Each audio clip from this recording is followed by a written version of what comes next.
ఏంటమ్మా ఈ గుంటూరు పార్లమెంట్లో ఈసారి గెలిపేవారమ్మా ఇక్కడ జనసేన తెలుగుదేశం బీజేపీ ఉమ్మడి అభ్యర్థిగా పెమ్మసాని చంద్రశేఖర్ గారు పోటీ చేయబోతున్నారు. అలాగే వైసీపీ నుంచి కిలార్ రోషి గారు పోటీ చేయబోతున్నారు. మరి వీరిద్దరు ఇక్కడ గెలిపేవారు అంటారు.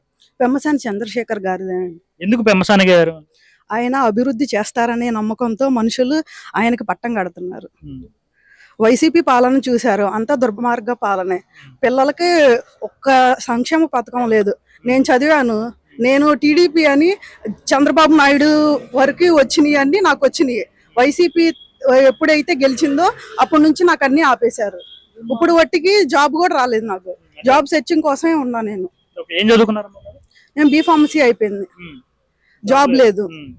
బాబు గారు వస్తే జాబ్ వచ్చింది అన్న ధీమా మీద మేము ఉన్నాము. ఇప్పుడు వట్టికి జాబ్ అంటూ ఏమీ లేదు.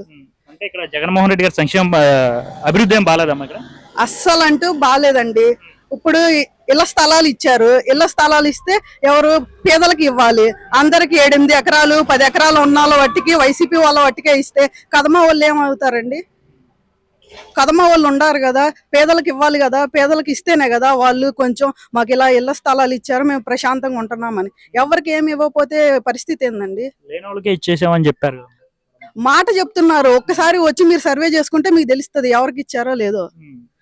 వాళ్ళు చెప్తారు, వాళ్ళు చెప్పింది మనం వినం కదండి. సర్వే చేసుకొని ఎలా ఉంటుందో అవన్నీ చూసిన తర్వాతే కదా మనం అన్ని చేసుకొని చూడాల్సింది. వాళ్ళు చెప్పింది అంటే మనము ఎలా అవుతుందండి? పెమ్మసాని గారికి వెళ్ళిపోంటారా? 1,00,000 మెజారిటీ వస్తుంది పెమ్మసాని గారికి, గ్యారంటీ. ఎందుకు ఇక్కడ కిలార్ రోషి గారు గెలవరంటారు? గెలవరు, పక్కా చెప్తున్నా నేను. 1,00,000 మెజారిటీ పెమ్మసాని గారికే వస్తుంది ఖచ్చితంగా. పెమ్మసాని గారు ఇక్కడ గుంటూరు వస్తే అభివృద్ధి చేస్తారని నమ్ముతున్నారు మీరు? గ్యారంటీగా నమ్ముతున్నామండి. మాకు జాబులు కూడా వస్తాయి. ఆయన ఇచ్చిన భరోసా మాకు అలాంటిది. ఏమో ఆయన నాన్ లోకల్ అనేసి చెప్తా ఉన్నారు చాలా మంది. నాన్ లోకల్ ఏందండి? నాన్ లోకల్ అయితే చిన్నప్పటి నుంచి ఇక్కడే కదా, ఆయనకి ఇక్కడ అభివృద్ధి ఎలా ఉంటుందో తెలిసిద్ది. కాబట్టి చదువుకు అక్కడికి వెళ్ళారు, ఇక్కడికి వచ్చారు, ఇక్కడ అభివృద్ధి చేయాలి కదా, ఇక్కడ చేస్తారు. ఆయన ఖచ్చితంగా చేస్తారు. నాన్ లోకల్ ఏంది? ఆయన అభివృద్ధి చేస్తారు కాబట్టి అందరు నమ్ముతున్నారు అంతే. పెమ్మసాని గారిదే.